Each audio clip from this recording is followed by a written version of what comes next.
नमस्कार दोस्तों, आप देख रहे हैं ओथ एंड द जर्नी, जहां हम ऐसी कहानियां सुनाते हैं जो कि ना सिर्फ इंस्पायर करती हैं बल्कि हमारी सोच को एक नई दिशा दिखाती हैं। मैं हूं अनन्या अग्रवाल, जवाहरलाल नेहरू मेडिकल कॉलेज की थर्ड ईयर एमबीबीएस स्टूडेंट। हमारे आज के एपिसोड में हमारे साथ है विजय कुमार जी, जो कि एक किडनी ट्रांसप्लांट रेसिपिएंट है। आज हमारे एपिसोड का उद्देश्य है कि हम ऑर्गन डोनेशन के बारे में अवेयरनेस बढ़ाएं और ये समझाएं कि डोनेट किए हुए ऑर्गन किसी की पूरी जिंदगी बदल सकते हैं। तो चलिए बिना किसी देरी के शुरू करते हैं।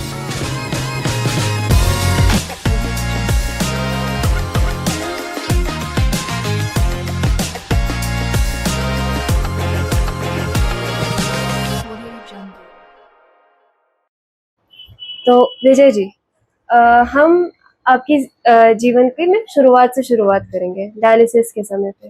तो क्या आप हमें ये बताएंगे कि डायलिसिस के टाइम पे डायलिसिस ने आपकी जिंदगी को इमोशनली और फिजिकली कैसे अफेक्ट किया था? वो बहुत परेशानी के दिन थे। डायलिसिस का दिन आते से ही इच्छा भी नहीं होती थी घर में से निकलो और डायलिसिस को जाओ। इतनी परेशानी थी, डायलिसिस किसी को नहीं चाहिए।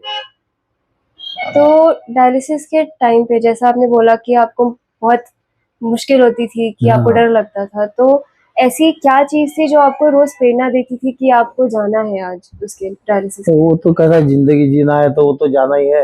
वहां पर डायलिसिस करेंगे तो थोड़ा बहुत अच्छा लगेगा, बाकी क्या है।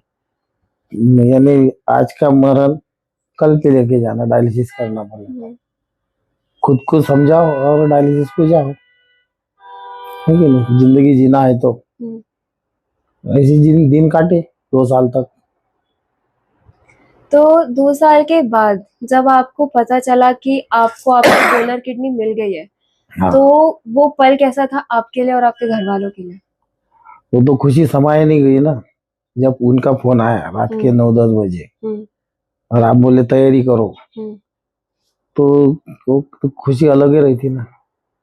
कोई अगर जब डोनेट करेगा किडनी, पहली बात तो किडनी मिलती नहीं, कोई रिश्तेदार देता नहीं। तो जैसा इनका फोन आया हॉस्पिटल में से, बहुत अच्छा लगा। और यानी सूझ नहीं रहा था कि क्या करना, क्या तैयारी करना, कैसा आना, ऐसा लगा। तो आपके ऑपरेशन के दिन, ऑपरेशन के पहले और ऑपरेशन के बाद आपका एक्सपीरियंस कैसा था? आप क्या सोच रहे थे? आपके मन में क्या चल रहा था? अब वो ऑपरेशन के पहले बोले तो डायलिसिस, डायलिसिस बोले तो टेंशन। तो क्या सोचेंगे कि मतलब आज नहीं मरना कल मरेंगे, बाकी वो सोच आती ही नहीं कोई पेशेंट की इसमें। जब वो किडनी का संदेश आया तो वो बात अलग ही थी, चलो रिलैक्स रहो, अब तो जिंदगी जीना ही है। ट्रांसप्लांट होने के बाद में तो खुशी का ही दिन रहता ना, टाइम रहता, एकदम नॉर्मल के जैसी जिंदगी हो जाती किडनी ट्रांसप्लांट के बाद में। उसके पहले तो टेंशन भी जीना पड़ता। हाँ। तो ट्रांसप्लांट के बाद इतना बड़ा एक सर्जरी है वो, तो उसके बाद डॉक्टर काफी चीजें मना करते हैं आपको, आपकी लाइफस्टाइल में चेंजेस बोलते हैं वो कि ये मत कीजिए, वो मत कीजिए। तो आपकी जिंदगी में ऐसा आपको क्या क्या बदलना पड़ा? नहीं, वो जो डॉक्टर बोलते हैं वो तो वैसा का तो सुनना ही पड़ेगा ना। तभी वो किडनी की तक यानी नहीं, पहले के जैसे अगर चाहे हुआ तो डॉक्टर लोग अपने को काय के लिए बताते हैं, या फीका खाओ, या ऐसा खाओ, बाहर का मत खाओ, घर का ही खाओ, बाहर का कुछ भी नहीं खाना। वो अपने लिए बोलते ना, फिर वो जो बोलते वैसी लाइफ जियो, है कि नहीं। तो जैसे सर्जरी के बाद आपको इम्यूनोसप्रेसेंस दवाई मिलती है और आपको बार बार डॉक्टर ऐसे बोलते हैं कि आपको आना है, तो क्या आपको बार बार आना पड़ता है फॉलोअप्स के लिए डॉक्टर के पास? नहीं नहीं, बार बार बोले तो महीने में बुलाते हो, यानी 3-4 महीने के बाद में। स्टार्टिंग पे तो ये दवाखाने के बाजू में रहता पड़ता, तीसरे दिन बुलाते। वो बुलाते काय के लिए? अपने लिए। तो उसमें बुरा लगना है, तो वो तो दिमाग में नहीं रखना पड़ता ना। वो तो अपने लिए बोल रहे हैं ना कि आओ हम देखते, चेक करते, उसमें अपना ही फायदा है, उनका क्या है। वो तो सेवा दे रहे ना, अपन अपने दिल से करेंगे तो फिर कोई काम की बात नहीं। किडनी बदलने का भी काम नहीं, तो अपने दिल से जियो। तो अगर मैं अभी आपसे पूछूं कि अभी ट्रांसप्लांट हो गया, उसके बाद भी अभी आप ऐसी कौन सी चीजों का सामना करते हैं जो अलग हो? नहीं, अभी तो यानी कोई टेंशन की बात नहीं ना। हम्म। किडनी ट्रांसप्लांट हुआ, हाँ। किया, हाँ। तो नॉर्मल जिंदगी हो गई, पहले की जैसी, डायलिसिस के पहले जैसी थी नॉर्मल। सिर्फ ऐसा है कि बाहर का खाना नहीं पड़ता, हाँ। घर के ही पका के खाओ, जैसे डॉक्टर बोलते। पानी जो बोलते फिल्टर का, तो पानी पियो, तो उसमें टेंशन की कोई ऐसी बात नहीं।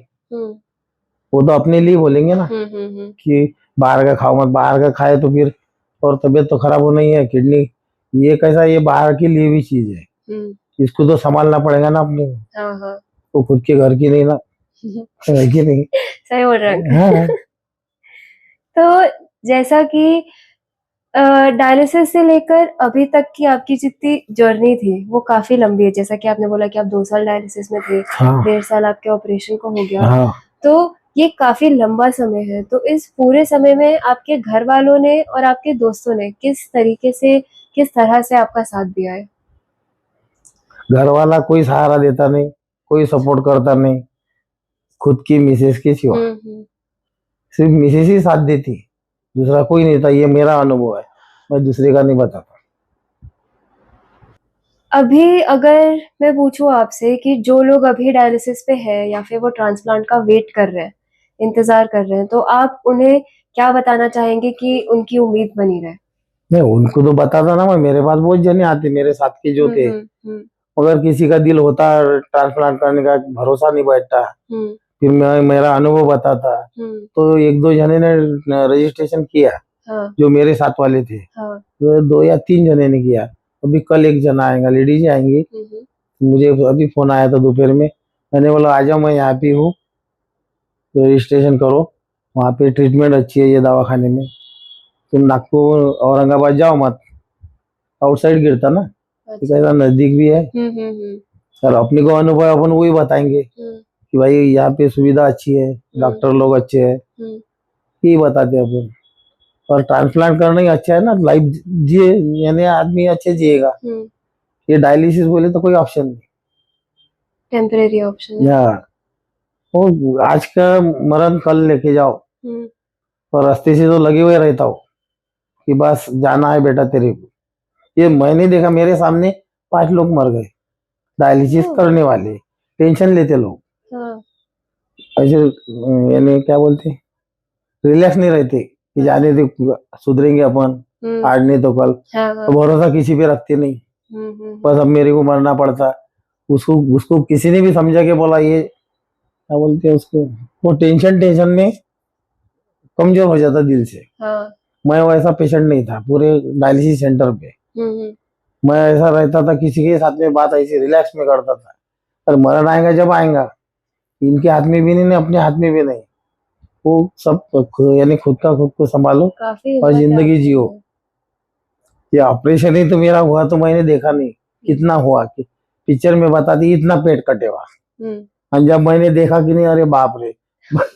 मैंने आईने में देखा, यानी मैंने नर्स को भी नहीं बोला कि मेरे हाथ पर पहुंचे, एक ही दिन पहुंचा उन्होंने। मैंने बोला मैडम तुम मुझे हाथ भी मत लगाओ। क्या बोलती, मुझे गुदगुला होती थी। सही सही में जो है वो है, तो ठीक है। बोले काका तुम्हारा नहीं, बोले ऐसा नहीं, बोले हमारा काम ही है। नहीं, मैंने बोला हाथ भी मत लगाओ आप, मैं करता ना मेरा, बस मैंने आपका देखा आप कैसा कर रहे। फिर वो होगा, फिर वो जो टाचे बोले तो स्टेपलर से रहे थे, वो डॉक्टर आए थे टाचे निकालने को, उन्होंने जैसा हाथ लगाया तो भाई इतना हंसा, बोले तुम्हारे जैसा पेशेंट देखा नहीं, बोले हंसने वाला, रोते बोले लोग। बोला क्या, कुछ नहीं होता सर, मगर मेरे को सही नहीं होता, किसी ने मेरे पेट को हाथ लगा। क्या बोले तुम्हारी हालत देख के तो ऐसा लगता नहीं। मैंने बोला वो हालत का छोड़ो, तुम वहां पे हाथ ही मत लगा। नहीं, बोले हाथ तो लगा नहीं पड़ेगा। डॉक्टर लोग यहाँ का स्टाफ बहुत अच्छा है, सही। नर्स हो गई, सिस्टर हो गई, मावसी रहती, सब लोग ऐसा, डॉक्टर लोग या नर्स लोग, ये पूरा स्टाफ अच्छा रहा तो पेशेंट अपने आप सुधरता ना।